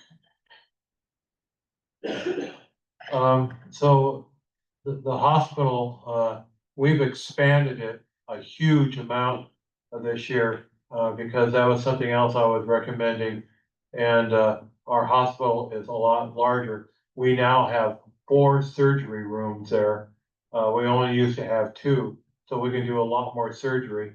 And then, one of the things I talked about to them, we used to have, only 1 CAT scan, and now we have a second one, because that way, if our CAT scan doesn't work, it's the only thing in our county, we have a second one that can do it. And then the RMI machine used to be in a little outside thing, and I recommended that we moved it back into the hospital, and it is. So now everything's in the hospital. It's really been increased, so that way we have increased it, so I think it's 100% good now. Thank you, Mr. Clark. Okay, let's move back to our school board candidates. I have another question for you, and for those of you who saw me on my phone a moment ago, I was not updating my Insta. Believe it or not, I was preparing for this question. Neurodivergence, which is defined, according to Google, as people who experience significant differences in brain function and processing compared to the typical or neurotypical patterns, is increasing within our population. What is the school district doing, or what should they be doing to enhance programs to address this increase? Well, I think we need to keep up not only with emerging technologies such as AI in the classroom and learning how to utilize those with neurodivergence, integrate those into different teaching systems, but also bring in specialized educators.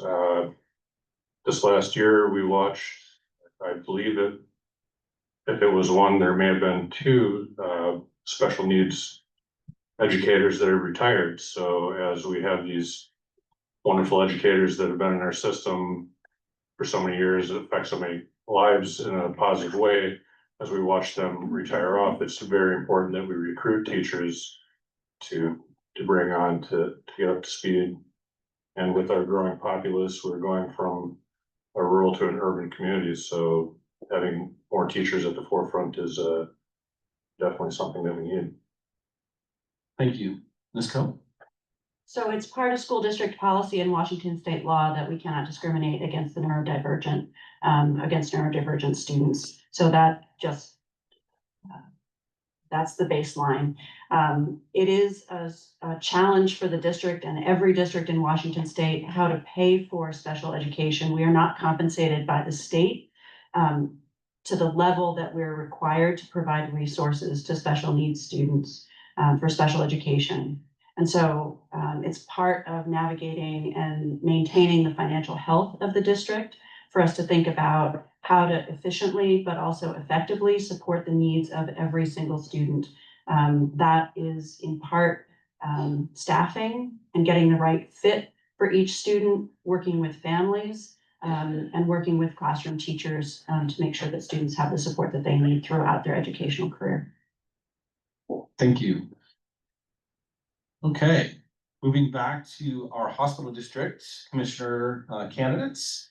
The next question, I believe Mr. Clark has the opportunity to answer first, and then Mr. Arnold.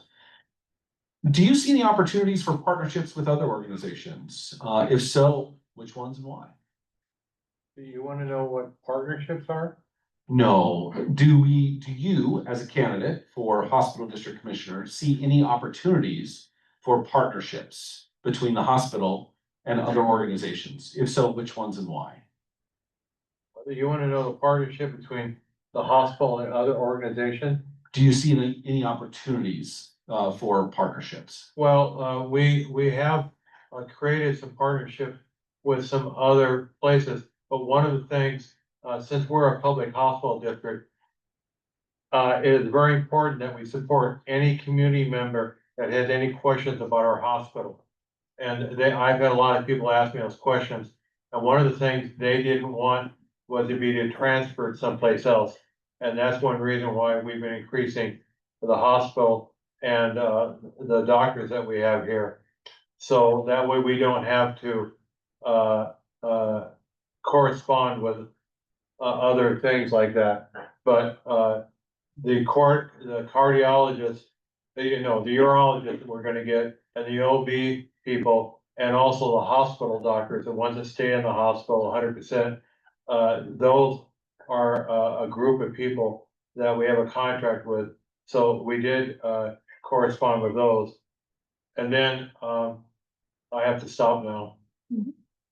Thank you, Mr. Clark. Mr. Arnold? Can you repeat the question? Yes, if I can find it. Are there any opportunities, or do you see any opportunities for partnerships with other organizations? If so, which ones and why?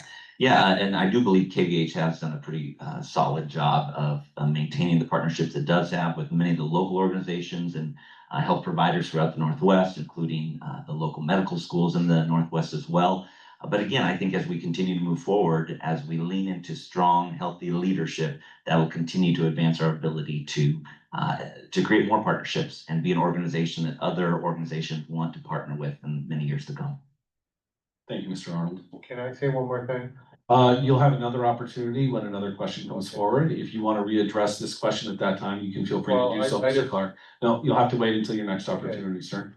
Okay, let's move back to our school board candidates. And I believe is it your turn, Ms. Coe, to answer first this time? Let's talk about student safety. I have a couple questions about that, and I know student safety especially is on the minds of parents all the time, right? When they're sending their students to school, and it's certainly an issue not just here in Ellensburg but nationwide. What can you do as a school board member to ensure the safety of all students within the school district? So, I mean, as a parent, I thought about this a lot. Are my students safe when they're at school? In a physical sense, but also in a social and emotional sense. I think schools in this district, as well as in the rest of Washington state, we've done a very good job thinking about the physical safety of students. Every single school has double door entry. We have really good partnerships with the Ellensburg Police Department to make sure that there are safety officers around, if not in the school. There are a lot of people monitoring playgrounds and so forth. I think physical safety is actually easier to deal with for an institution like a school than emotional and social safety. And so I think the strategic plan really focusing on student well-being is thinking about bullying, intimidation, harassment, things that students experience mostly from other students, and how do we address that problem? Thank you. Mr. Karraker. Well, I believe student safety must be approached as both a physical and emotional priority. On the physical side, I would support continued investment in secure facilities, clear safety protocols, and strong partnerships with local law enforcement and emergency services. Being prepared and prevention, they go hand in hand. Equally important is creating a culture of support. Safety is not just about locked doors and drills. It's also about ensuring that students have access to trusted adults, counselors, and peer support when they're struggling. By addressing mental health needs early and building strong relationships, we can prevent crises before they occur. Most importantly, I believe safety comes from collaboration. Teachers, parents, staff, and students themselves, they must have a voice in shaping policies that reflect our community's values. With transparency, training, and consistent resources, we can ensure every student feels safe, supported, and ready to learn. Thank you, Mr. Karraker. All right, let's move on to the hospital district commissioners, and Mr. Clark, I believe Mr. Arnold, it's your opportunity to answer this question first. Many of the organizations that serve the community are really only as good as the staff that serve those organizations, right? And work in those organizations. The hospital is no different.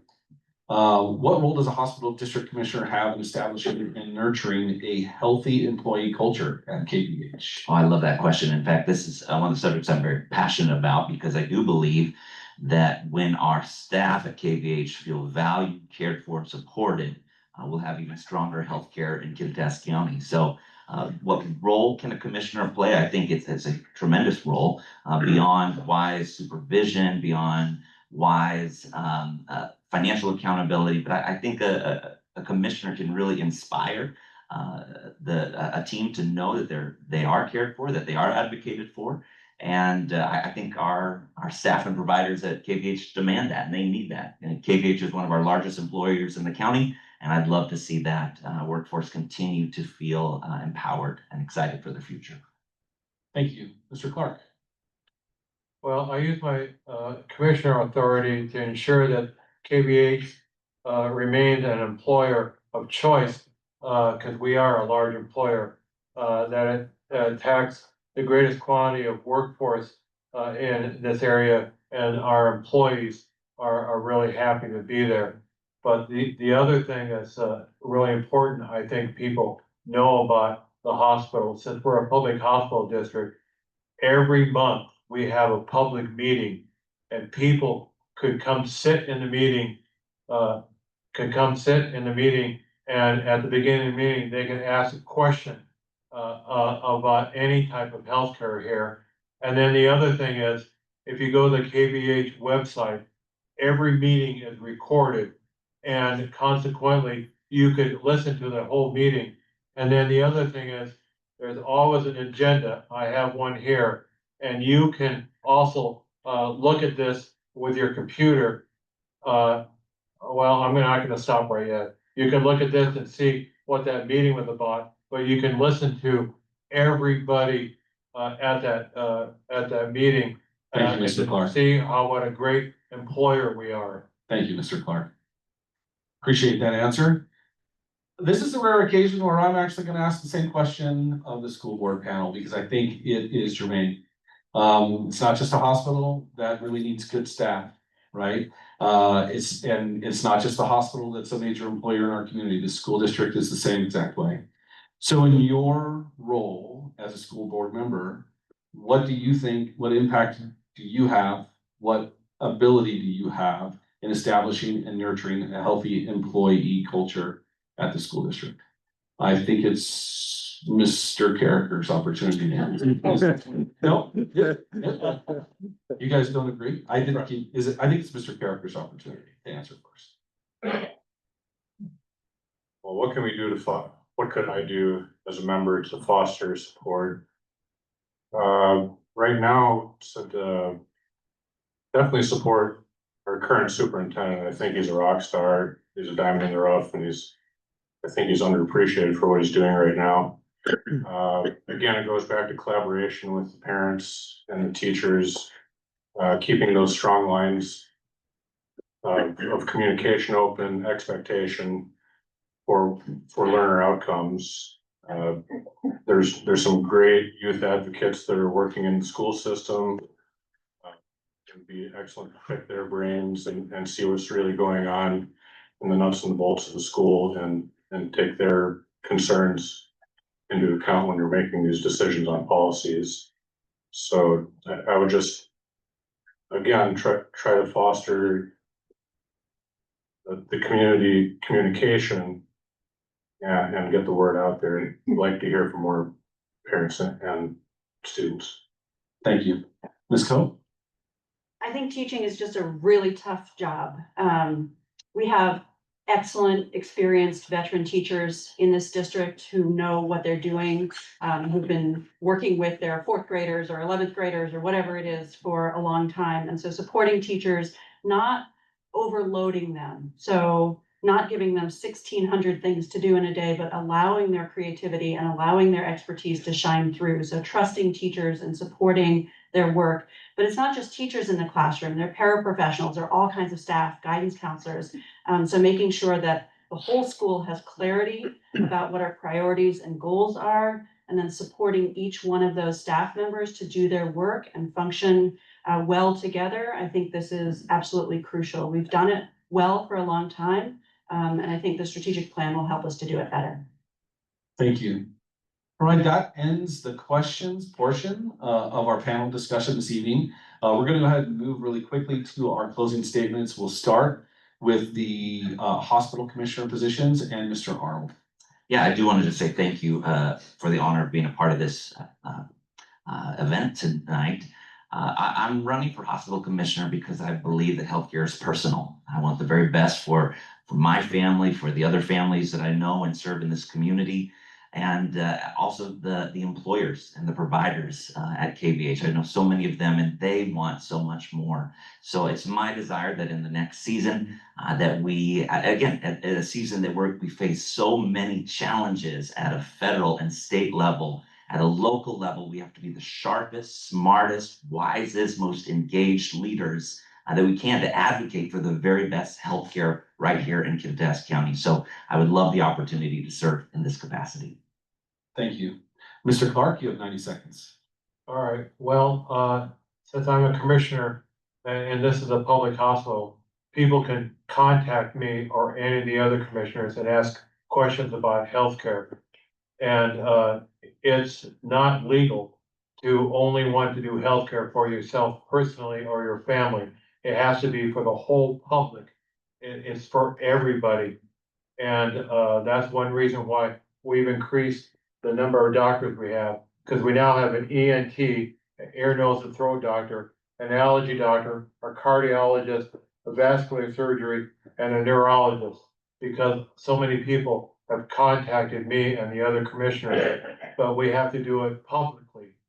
That's really important. And then I said earlier, if you want to know more about the meetings, they're recorded and they're on YouTube.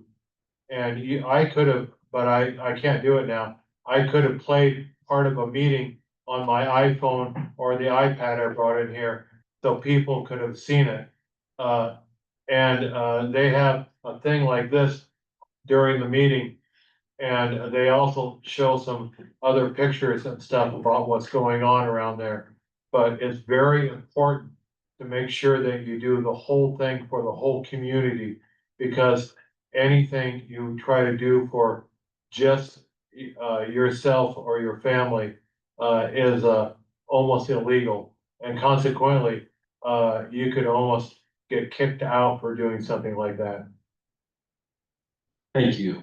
All right, we'll move to our school district, school board, excuse me, candidates. I believe Ms. Coe, it's your opportunity to go first, 90 seconds. So thank you to the Chamber of Commerce and the League of Women Voters for organizing this event. It's good to practice democracy regularly, so I appreciate everybody's attention, the questions that have been raised. You're listening to our answers to them. I've been on the school board for 2.5, almost 3 years. I've learned a heck of a lot, even though I've been thinking about education for most of my adult life. I've learned a lot about the pre-K through 12 public school system. I'd like to put that experience to use in the next 4-year term. I wanted to respond to one thing just about like what education is for. I think practical skills, vocational training is really important. We already do it at the middle school and the high school. There are opportunities to do that. The Ellensburg Choice School is more vocationally oriented. But we know that people in this country over the course of their adult lives have not only multiple jobs, but multiple careers. And we need, as a public school district, to prepare people for that wide range of jobs that they might have, the skills and the knowledge that employers expect. So the foundational skills, the academic skills, but also offering a range of classes so that students in middle school and high school can choose what best prepares them for their future. We're doing that. There are probably ways in which we could do it better, but I did want to emphasize that vocational training is something that we already do. I think it's important also that we offer the wide range of academic opportunities. Thank you. Thank you, Ms. Coe. And to wrap up, Mr. Karraker, 90 seconds. All right, I'd like to thank the Kittitas County Chamber and the League of Women Voters for putting this together. More importantly, I'd like to thank everyone that's still in attendance and everyone that submitted questions and is part of this process. And lastly, I'd like to thank Paul Jewell for moderating this.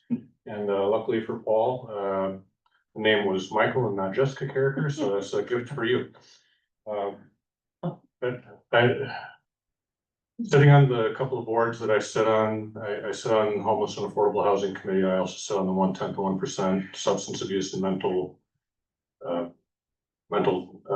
tax, and going through those couple of committees, seeing the work that we're trying to do to emphasize getting out ahead of problems, education, destigmatizing issues, getting out and making sure that no kids fall through the cracks. It easily could have been me.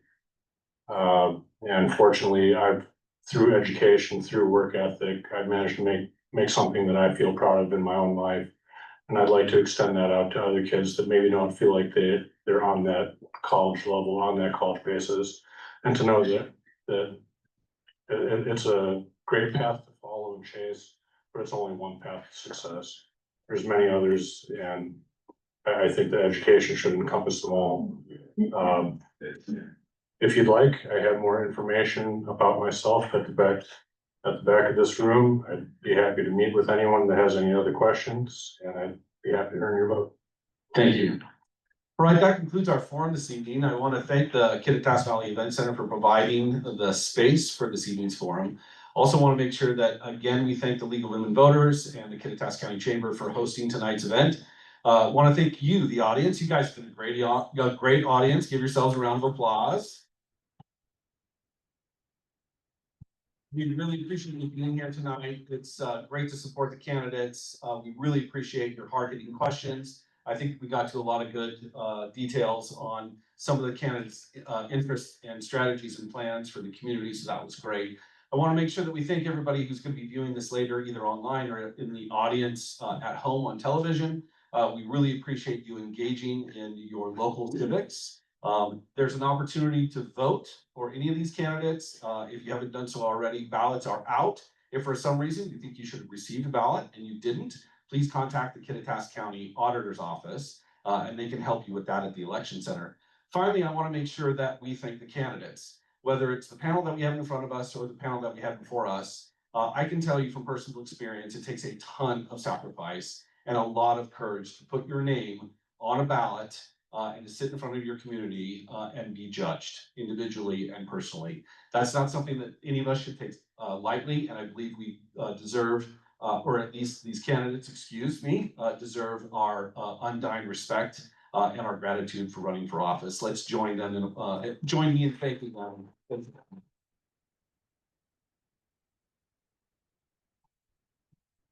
Thank you, everyone, and good night. All right, good job, guys.